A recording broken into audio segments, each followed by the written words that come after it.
গ্রেপ্তার হয়েছেন ভারতের গোয়েন্দা সংস্থা রয়ের কালবেলা পত্রিকার সম্পাদক ও প্রকাশক সন্তোষ শর্মা।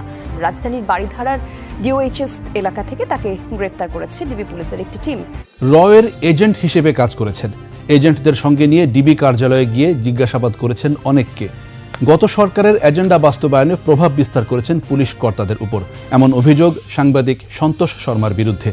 আর তার সম্পাদিত কালবেলা পত্রিকা ইসকনের মুখপাত্র হিসেবে কাজ করে বলে সন্তোষ শর্মা ইসকনের দালালি তো করবেই, কারণ যেই সন্তোষ শর্মা দীর্ঘদিন ধরে সে ভারতের দালালি করেছে এবং আমাদের বাংলাদেশি নাগরিকদের তথ্য গোপনে ভারতে পাচার করেছে এবং আওয়ামী লীগ সরকার ক্ষমতায় থাকাকালীন এই সন্তোষ শর্মারাই বাংলাদেশের উল্লেখযোগ্য আলেমদেরকে রিমান্ডের নামে বিভিন্নভাবে বিভিন্ন সময় নির্যাতিত, নিপীড়িত এবং হয়রানি করেছে। তো তারা তো এখন ইসকনের দালালি করবেই। তবে এবার বাংলাদেশের জনগণ এই ভারতীয় রয়ের গোয়েন্দা সন্তোষ শর্মার যত ধরনের অপকর্ম এবং কুকীর্তি রয়েছে সেগুলো প্রকাশ করে দিয়েছে এবং তার মুখোশ উন্মোচন করে দিয়েছে, যে কারণেই এবার হাতে নাতে ধরা পড়েছে ভারতীয় রয়ের গোয়েন্দা সন্তোষ শর্মা। দর্শক, এ বিষয়ের কিছু অংশ ভিডিওর শুরুতে শিরোনামে আপনারা দেখে এসেছেন, বিস্তারিত দেখবেন পুরো ভিডিও জুড়ে। এই বিষয়গুলো দেখার পূর্বে আপনাদের একটা অনুরোধ করব, যারা আমাদের চ্যানেলে নতুন আসছেন চ্যানেলটি সাবস্ক্রাইব করে অল ক্লিক করে বেল আইকনটি চালু করে দিবেন, তাহলে নিত্য নতুন পরিবেশন করা আলোচিত সংবাদগুলো অটোমেটিকভাবে আপনারা পেয়ে যাবেন। দর্শক, চলুন আমরা দেখব যে কিভাবে এই ভারতীয় রয়ের গোয়েন্দা সন্তোষ শর্মা সে হাতে নাতে ধরা পড়েছে এবং তাকে নিয়ে আইনি ব্যবস্থা কি নেওয়া হবে। এটা আমরা দেখার পূর্বে প্রথমে একটু দেখে আসি যে এতদিন ধরে এই ভারতীয় রয়ের গোয়েন্দা সন্তোষ শর্মা যত ধরনের অপকর্ম কুকীর্তি করেছে সেগুলো আমরা কিছু অংশ দেখে এরপর ওই বিষয়টা দেখব। ধৈর্য ধরে একটা লাইক দিয়ে ভিডিওটি দেখতে থাকুন এবং আপনার মতামত কমেন্টে জানাতে থাকুন। রয়ের এজেন্ট হিসেবে কাজ করেছেন। এজেন্টদের সঙ্গে নিয়ে ডিবি কার্যালয়ে গিয়ে জিজ্ঞাসাবাদ করেছেন অনেককে। গত সরকারের এজেন্ডা বাস্তবায়নে প্রভাব বিস্তার করেছেন পুলিশ কর্তাদের উপর, এমন অভিযোগ সাংবাদিক সন্তোষ শর্মার বিরুদ্ধে। আর তার সম্পাদিত কালবেলা পত্রিকা ইসকনের মুখপাত্র হিসেবে কাজ করে বলেও রয়েছে অভিযোগ। বিস্তারিত আলী আহমেদের রিপোর্টে। সন্তোষ শর্মা এখন তিনি দৈনিক কালবেলার সম্পাদক ও প্রকাশক। কাজ করেছেন শক্তি নামের পত্রিকায়। সাপ্তাহিক সুগন্ধার মালিক ছিলেন সন্তোষ শর্মা। হয়েছিলেন দৈনিক আমাদের সময় পত্রিকার ব্যবস্থাপনা সম্পাদকও। দেশে পূজা উদযাপন পরিষদের কেন্দ্রীয় কমিটির সাধারণ সম্পাদকও তিনি। ভারতের প্রধানমন্ত্রী নরেন্দ্র মোদীর সাথে ঘনিষ্ঠতার সংবাদ প্রকাশ করে তার নিজের পত্রিকাতেই। পেশাগত এসব পরিচয়ের আড়ালে সম্প্রতি বেরিয়ে আসছে ভয়ঙ্কর তথ্য। সন্তোষ কিন্তু দুটো ট্রাম্প কার্ড সে ইউজ করে, একটা সাংবাদিকতা আর হলো সম্পর্ক। সে বাংলাদেশ পূজা উদযাপন পরিষদের সাধারণ সম্পাদক। হেফাজতে ইসলামের যুগ্ম মহাসচিব মুফতি হারুন ইজহার চৌধুরীর দাবি, ভারতীয় গোয়েন্দা সংস্থা র এর এজেন্ট সন্তোষ শর্মা। জি, ইনি হচ্ছেন এই যে সন্তোষ শর্মা, যে দেখতে পাচ্ছেন। হারুন ইজহার বলেন, শেরেবাংলানগর থানায় দায়ের করা এক মামলায় তিনি গ্রেপ্তার হন 2021 সালে। জেলে থাকার সময় তাকে নিয়মিত জিজ্ঞাসাবাদ করত আইনশৃঙ্খলা বাহিনীর বিভিন্ন ইউনিট। সিটিটিসির কার্যালয়ে পুলিশের জিজ্ঞাসাবাদের সময় তিনি মুখোমুখি হন সন্তোষ শর্মারও। আমি বললাম যে আমি চোখ বাঁধা অবস্থায়, আপনাদের হ্যান্ডকাপ পরা চোখ বাঁধা, আমি আপনাদের কোনো হেল্প করতে পারবো না, আমি আই ফিল নার্ভাস। একটা পর্যায়ে তারা আমার চোখটা খুলে দেয়। আমাকে সন্তোষ বলতেছে যে আমি মানবাধিকার সংস্থার পক্ষ থেকে এসেছি, আর এই ভদ্রলোক শ্রীলঙ্কা থেকে এসেছেন, তিনিও মানবাধিকার সংস্থার একজন বড় দায়িত্বশীল, তিনি আপনাকে কিছু জিজ্ঞেস করবেন, তো আপনি সত্য কথা বলার চেষ্টা করবেন। সন্তোষ নিজে জিজ্ঞাসাবাদ শুরু করলো, আপনি আফগানিস্তানে কয়েকবার গিয়েছেন? আমি বললাম আমি আফগানিস্তান যাবো কি জন্য? সে তখন আমাকে বলছে আপনি মিথ্যা কথা বলতেছেন, এবং সে আমাকে ধমক দিচ্ছে এবং বলতেছে আপনি যদি সত্য কথা না বলেন আপনার কিন্তু অসুবিধা হবে। তার দাবি, সন্তোষ শর্মার সাথে ছিল একজন যিনি নিজেকে শ্রীলঙ্কান বলে পরিচয় দিল, তিনি আসলে ছিলেন ভারতীয়। পার্শ্ববর্তী বসা লোকটা যে আসলে এই বাংলাদেশস্থ ভারতীয় দূতাবাসের, উনি একজন বড় কর্মকর্তা, সম্ভবত তিনি, ওনাকে বলা হয় এডুকেশন মিনিস্টার, এবং গোয়েন্দা ভাষায় যেটাকে বলা হয় হয়তো স্টেশন ম্যানেজার বাংলাদেশের, এবং তার নামটাও আমি সম্ভবত পেয়েছি, সেটা হলো ডক্টর নিদিচি। এবং প্রায় 4 ঘন্টাব্যাপী আমাদের এই ইন্টারোগেশনটা চলে। আমার বিদেশি ভদ্রলোক আমাকে জিজ্ঞেস করলেন, যে প্রথম জিজ্ঞেস করলেন পাকিস্তান এমবেসি से कौन यहाँ आता है। অনেকের প্রোফাইল তারা দেখাতো, শত প্রোফাইল তাদের, এদের আমাদের অন্যান্য মুসলিম ভাইদের। তো এইসব তথ্যগুলো ইন্ডিয়ান কর্মকর্তারা এসে নিয়মিত সিটিডিসি রুম ওখান থেকে তারা নিয়ে যেতেন, এবং আমি মনে করি ডিবিতেও এটা হতো কাজটা, এবং তদন্তের সময় র্যাবের যে অফিস ইউনিটগুলো ছিল সেম এই কাজগুলো হতো।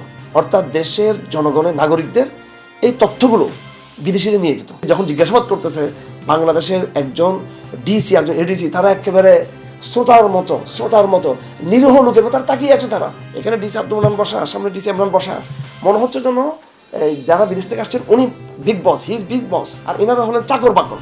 র এর এজেন্ট সহ সন্তোষ শর্মা তাকে জিজ্ঞাসাবাদ করেই ক্ষান্ত হননি। পুলিশ কর্তাদের টাকা দিয়েও জিজ্ঞাসাবাদ অব্যাহত রাখেন। এইভাবে একটা খাম, মোটা একটা খাম, সেখানে অবশ্যই খামের তো কি ছিল বুঝতেছেন, এটা একটা খাম ধরে দিল, ডিসি আব্দুল মান্নানের হাতে ধরে খামটা রাখলো, এবং তারা একটু করে বিব্রত আবার হাসি দিল সে, এবং একটা এরকম লিস্টি দিলেন তার কাগজে একটু বড়। রাত্রে 1টা-2টার দিকে আমাকে ঘুম থেকে ডেকে টর্চার রুমে ঢুকানো হয়।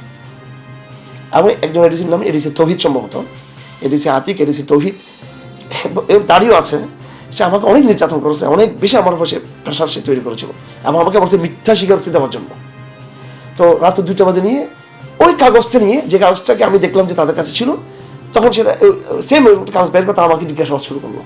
এমন অভিযোগ আছে আরো। সে বললো আমি মানবাধিকার কর্মী, আমি আপনাকে হেল্প করতে আসছি, সহযোগিতা করতে আসছি। আমি চিন্তা করলাম আমি এত ঘুম থাকার পরে, মামলা দেওয়ার পরে হয়তো আল্লাহ তাআলা কোনো সাহায্য আসতে পারে, একটু মানবাধিকারের কথা বলতেছে। সে আমাকে বিভিন্ন দিক জিজ্ঞাসা করে এক পর্যায়ে বলে যে ইন্ডিয়ান ভাষায় যারা কথা বলে এদেরকে বলে আপনারা কিছু জিজ্ঞাসাবাদ করেন, হিন্দিতে ইংলিশে জিজ্ঞাসা করতেছে। পরে দেখলাম যে লোকগুলা এলো ইন্ডিয়ান লোক। এর হওয়ার পরে দেখলাম যে ওই ব্যক্তির চেহারা সম্পূর্ণ ওই যে কালবেলার সম্পাদক সন্তোষ শর্মা। সন্তোষ শর্মার শ্বশুর বীরেন শিকদার মাগুরা 2 আসনের সাবেক সংসদ সদস্য।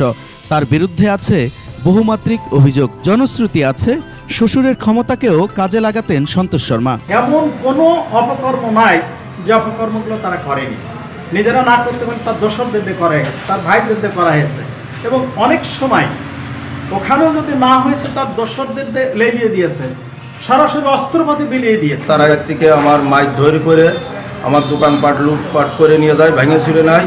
আমার প্রায় 8 থেকে 10 লাখ টাকা ক্ষতি হয়। 5 আগস্টের পর 28 জন সাংবাদিকের বিরুদ্ধে ব্যবস্থা নিতে দুদকে চিঠি পাঠায় তথ্য ও সম্প্রচার মন্ত্রণালয়। একই চিঠি পাঠানো হয় বাংলাদেশ ফাইন্যান্সিয়াল ইন্টেলিজেন্স ইউনিটেও। সেই চিঠিতে আছে সন্তোষ শর্মার নাম। বাতিল করা হয়েছে তার প্রেস অ্যাক্রিডিটেশন কার্ডও।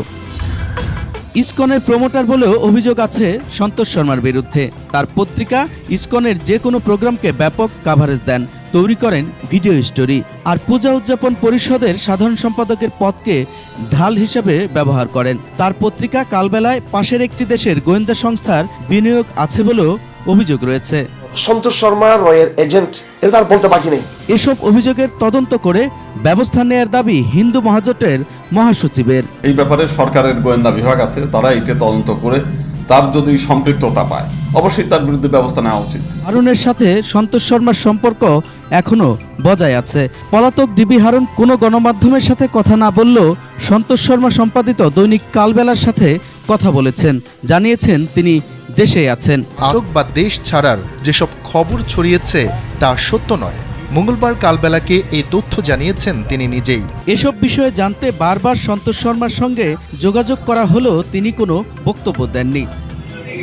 সন্তোষের মধ্যে যদি অনুশোচনা আসে, সে প্রকাশ্যে জাতির উদ্দেশ্যে ক্ষমা চাক, আমরা ক্ষমা করবো তাকে, যে সরি আমার পুরো জাতির কাছে আমি ক্ষমা চাচ্ছি, আমি ইন্ডিয়ান রয়ের দালাল ছিলাম, আমি এজেন্ট ছিলাম, আমি এটা চাপে পড়ে করছি বা যেভাবে হোক করছি, আমি এটা তাকে সরি বলতে হবে, পুরো জাতির উদ্দেশ্যে তাকে বলতে হবে। সেটা এখন দেখার বিষয় পুলিশ ও গোয়েন্দারা কি করেন।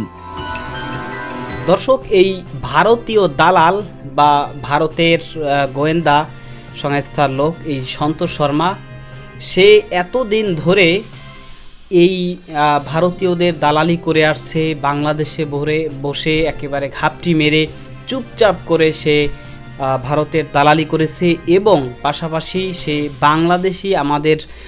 আমরা বাংলাদেশি যারা রয়েছে আমাদের তথ্য সে সংগ্রহ করে ভারতে গোপনে পাচার করেছে, এবং বাংলাদেশের উল্লেখযোগ্য আলেমদেরকে যে বিগত সরকারের আমলে গ্রেফতার করা হয়েছে, তাদেরকে রিমান্ডে নেওয়া হয়েছে, বিভিন্ন সময় নির্যাতন নিপীড়ন করা হয়েছে।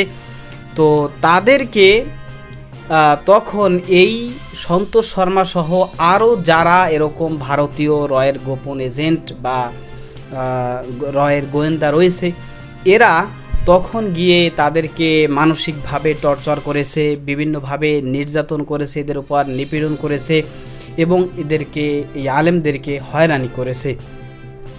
এবং তখন তারা বাংলাদেশের খুব উচ্চ পর্যায়ের একজন কর্মচারী, অফিসার এরকম পরিচয় দিয়েছে। বিভিন্নভাবে মূলত এই আলেমদেরকে তারা হয়রানি করেছে, টর্চার করেছে। এবং বাংলাদেশের উল্লেখযোগ্য একজন আলেম হারুন ইজহার সাহেব, যার নাম মোটামুটি সারা বাংলাদেশের মানুষ, ইসলাম প্রেমী মানুষ যারা, তারা মোটামুটি কম বেশি জানে এবং তাকে চিনে।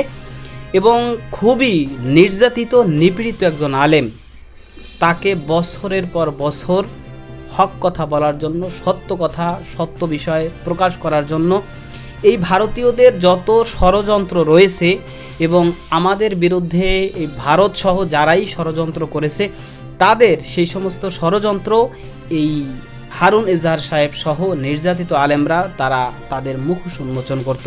তো তারা কেন হকের পথে ছিল, তারা কেন সত্য কথা বলতো, সত্য বিষয়টা তারা বলতো এবং প্রকাশ করত, সে কারণেই কিন্তু বিভিন্নভাবে হয়রানি করে, ষড়যন্ত্র করে এই হারুন ইজহার সহ তারপরে বাংলাদেশের নির্যাতিত, নিপীড়িত আলেমদেরকে বিগত সরকার তাদেরকে গ্রেফতার করে তাদের নামে বিভিন্ন ধরনের মিথ্যা মামলা দিয়ে তাদেরকে হয়রানি করেছে। এবং এই যখন তাদেরকে গ্রেফতার করে নিয়ে গ্রেফতার করে রাখা হয়েছে জেল হাজতে এবং তাদেরকে বিভিন্ন সময় রিমান্ডে নেওয়া হয়েছে, তখন এই সন্তোষ শর্মারা, একজন সাংবাদিক, তার কাজ হচ্ছে যে দেশের পক্ষে কাজ করা, দেশের জন্য কাজ করা এবং সত্যটা প্রকাশ করা এবং সত্য যে তথ্যটা, সেই তথ্যটা প্রকাশ করা, মানুষকে জানানো।